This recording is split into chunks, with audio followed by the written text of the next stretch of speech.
I've had many people come up to me and tell me that their loved one passed away. This has caused them to disbelieve in God or to deny God. How dare you create a world in which there is such misery that is not our fault? It's not right.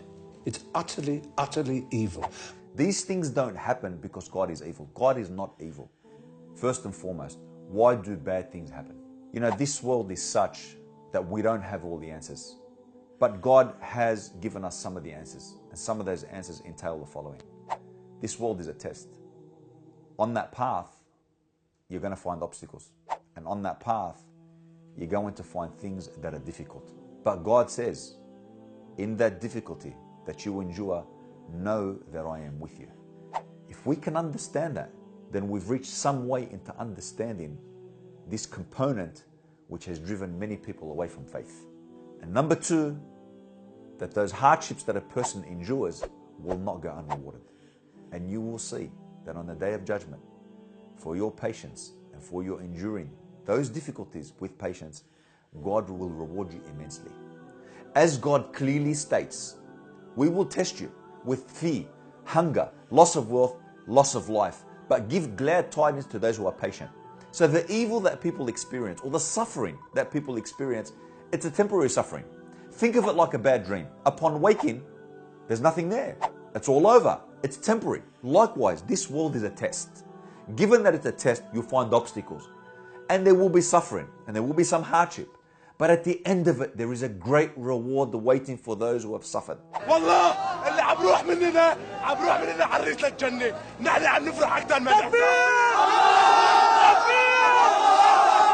In fact, the person in this world who suffered greatly, when he sees paradise and he enters paradise, he will state, I never saw a difficult day. And this is the person who suffered dearly upon this world. So whatever difficulties, whatever hardships, whatever calamities that you face, and the loved ones that you've lost, that feeling that you're feeling is going to be temporary.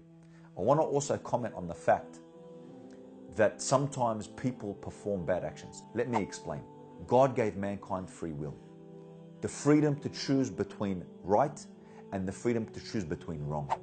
Now what that means is that inevitably it is the choice to do the evil which is the evil, and not the fact that God created it. The choice of man, despite it being evil, will be created.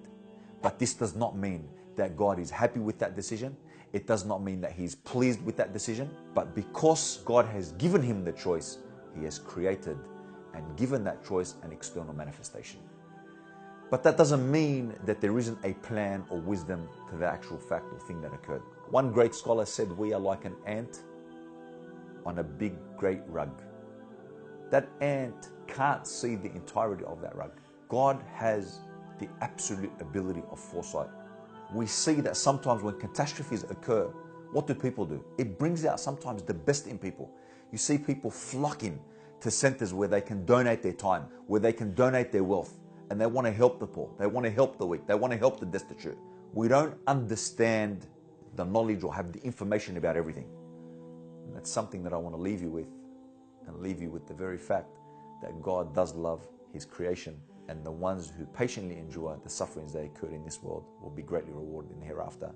It's part and parcel of the test that God has given His creation. Wa akhiru da'wana alhamdulillahi rabbil alamin.